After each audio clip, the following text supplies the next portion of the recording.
In the past year, Nice, Berlin, London, Jerusalem and now Stockholm have all fallen victim to this new virulent style of attack. Thank you. Thank you.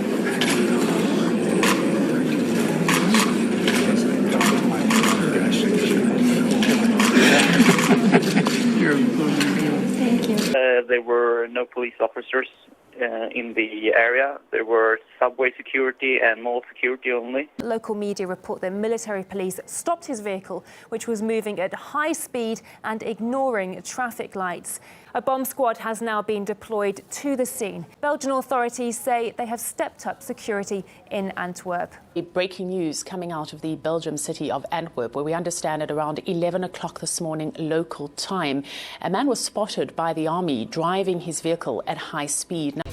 Eyewitnesses say the attacker put his foot on the gas and ran through the crowd. We're looking at pictures. The truck appears to have caught fire. You were there before that happened or at that time? I felt, first thing, I did not see the event. The army did try to stop him. He broke through their barricade and he propelled himself towards an area where there are a lot of pedestrians and a lot of shops. However, he was restrained before actually being able to hurt anyone. Of course, people were running away. Causing, we're told, some more casualties there. And then the incident inside where one alleged attacker left the vehicle armed with a knife. Just tell us what you do know. Well, yeah, I obviously didn't see it when it happened. I've run into some people who did see it. At this stage, we have no name, we have no indication as to who exactly he is. A lot of chaos going on. We have police in riot gear and automatic weapons on the street. But as you can see behind me, people are fairly calm now. Extra military staff and police are on high alert. They have been brought in across the whole city. A number of people have died, a number of people remain in a critical condition, and many others have been injured. I'm sure you'll have questions. It's too early to speak of recovery, but each parent, each sibling, each member of the family has to understand that Connecticut, we're all in this together. We've also just heard from the Belgian Prime Minister, who has called this an outstanding job by those who dealt with the issue, saying that the country remains vigilant. Given that there are no links to terrorist organisations, no links to any other criminal activity, he is no longer a threat to the safety of law-abiding, decent, hard-working Victorians. That's thanks to the good work of Victoria Police. An Australian man talking about locking up Muslims, people like me, without trial or even allegation, in camps.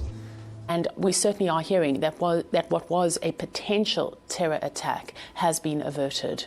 A truck has driven down one of the busiest streets in central Stockholm. We'll do whatever we can to overcome this event. We will get through it, but this is a terrible time for this community and for these families. A man has reportedly tried to drive his car into a crowded shopping street. We're getting from this source, but in three component parts. The mowing down of people on Westminster Bridge has hit several people before crashing into a department store. This is our first accident of such. The driver has now been arrested. The police say the attacker has not been apprehended yet, and there's several contradictory rumours going around about shootings around town, but nothing has been confirmed. Our hearts are breaking this afternoon that a number of people have died. Attackers using stolen or rented vehicles set out to cause as much carnage as they can. Others remain in a critical condition, very, very seriously or gravely ill in hospitals around our city. Now, a local news agency citing the city's mayor says it's possible that a terror act was averted today. That's not my truck. A lot of chaos going on.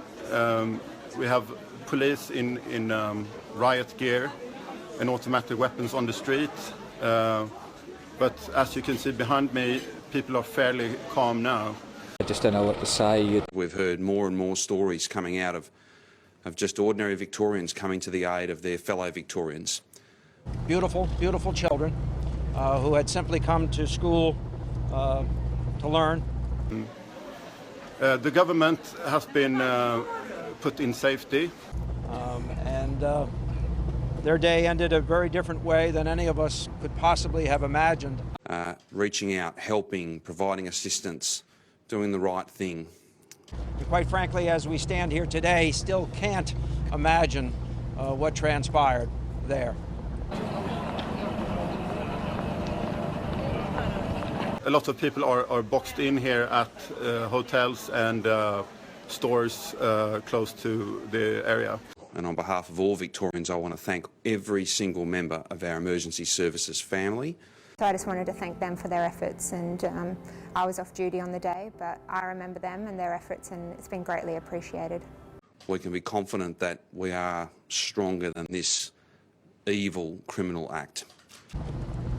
Evil visited this community today. I was standing on the street before police put me in this hotel. The investigation, of course, is ongoing. The bomb squad is at the scene. They have cordoned off the whole area as they search for further suspicious people and suspicious objects. Our police personnel and others are doing the utmost to clear this situation as soon as possible. I could see what appeared to be bodies covered in blankets lying here. At least 2 people appeared to be dead. We are so proud of our emergency services, so proud of Victorians who, in the midst of this, step forward to help their fellow citizens.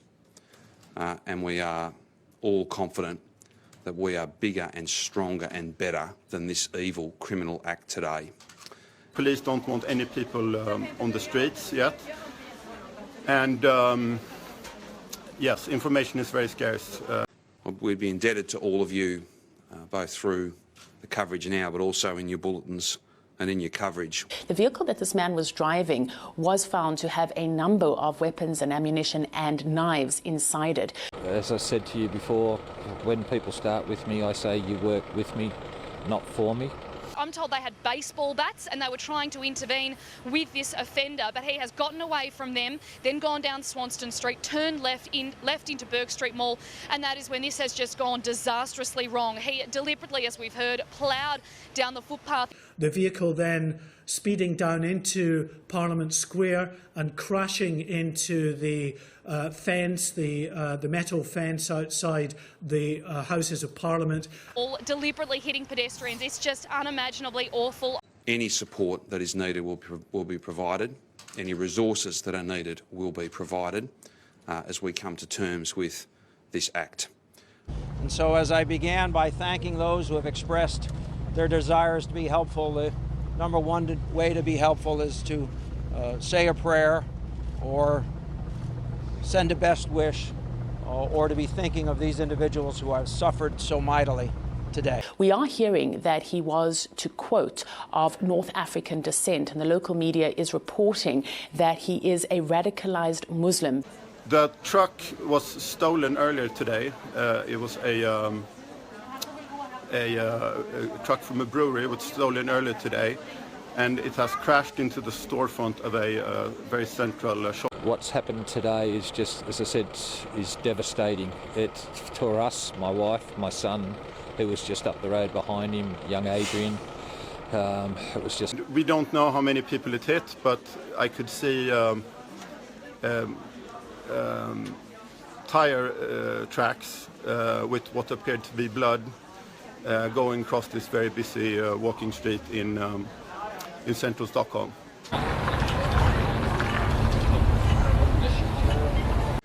Our ambulance paramedics and others have done a first-class job as well. On the day, there was a patient with quite serious injuries out the front of the store, so I feel for the staff at this particular store having to be sort of reminded by that each day. I think that would be quite tough.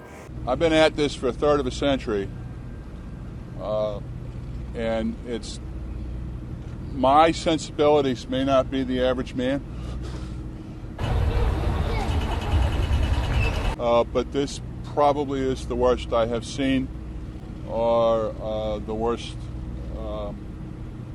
that I know of any of my colleagues having seen.